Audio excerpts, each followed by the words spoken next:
Quand et où faut-il rompre le pain et qui est habilité à le faire?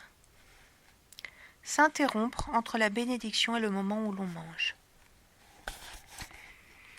Il ne faut pas parler entre la bénédiction à Motsi et le moment où l'on mange, et ce même pour répondre à des paroles de Kedusha, à un Kaddish par exemple ou à la Kedusha.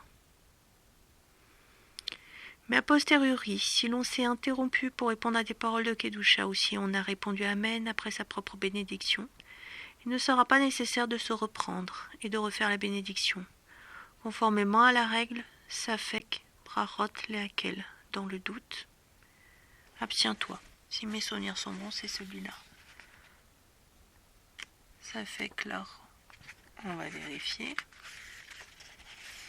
À force de vérifier, je vais le connaître, mais on va vérifier. Oui, c'est ça. Dans le doute, donc on est sur lorsque les décisionnaires n'ont pas tranché clairement sur la pertinence, donc lorsqu'il y a un doute, lorsqu'il y a une divergence entre les décisionnaires ou lorsqu'il y a un doute de l'avoir prononcé, à ce moment-là, on s'abstient de le faire, de prononcer la bénédiction.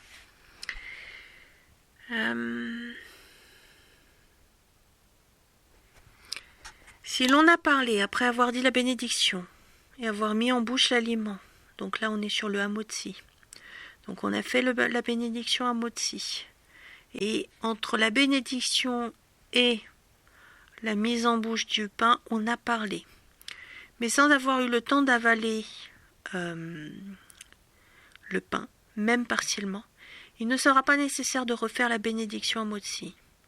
Mais quoi qu'il en soit, a priori, il ne faut pas parler, même pour prononcer des paroles de Torah, avant d'avoir avalé un peu de l'aliment que l'on a mis en bouche, donc un peu de motzi. En revanche, il est permis même a priori de répondre à des paroles de sainteté après avoir mis l'aliment en bouche, même si on n'en a pas encore avalé un seul morceau. Donc parler la bouche pleine. Il est permis de répondre Amen à la bénédiction de quelqu'un d'autre après avoir soi-même mis un aliment dans sa bouche. Si après avoir fait la bénédiction, mais avant même de mettre l'aliment en bouche, on s'interrompt par une interjection du style « donner à manger aux animaux », cette parole ne constitue pas pour autant une interruption, dans la mesure où il est interdit de manger et même de goûter à quelque chose avant d'avoir nourri ses propres animaux, qui sont à la charge du propriétaire, de leur propriétaire. C'est pourquoi il ne sera pas nécessaire de refaire la bénédiction. Il y a par ailleurs lieu d'affirmer que la règle reste inchangée le Shabbat et les jours de Yom Tov, et qu'il est interdit de passer à table avant d'avoir nourri ses animaux. Mais cela ne concerne que ses propres bêtes et non celles des autres. Il est donc permis de manger avant de nourrir les animaux qui ne nous appartiennent pas.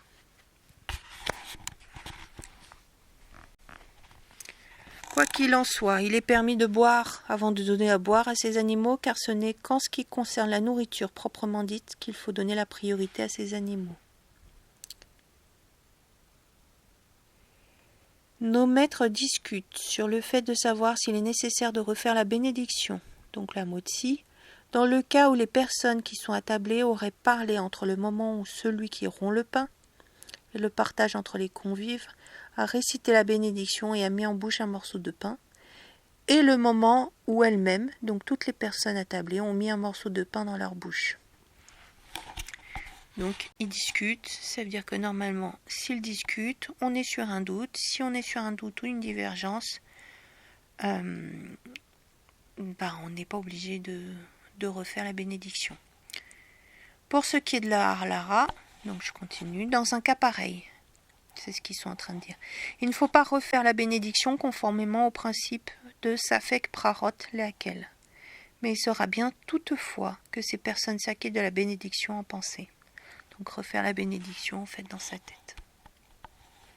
Par contre, si c'est celui qui rompt le pain qui parle entre le moment où il a récité la bénédiction et celui où il a mis un morceau de pain en bouche, dans la mesure où les personnes attablées n'ont pas rompu le silence, certains décisionnaires sont d'avis qu'elles n'auront pas à prononcer une nouvelle fois la bénédiction, en vertu de la règle Shomea Keone.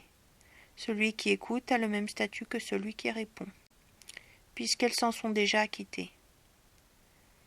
Concrètement, conformément au principe de Safek Brarot Laquelle, dans un cas pareil, on ne récitera pas une nouvelle fois la bénédiction.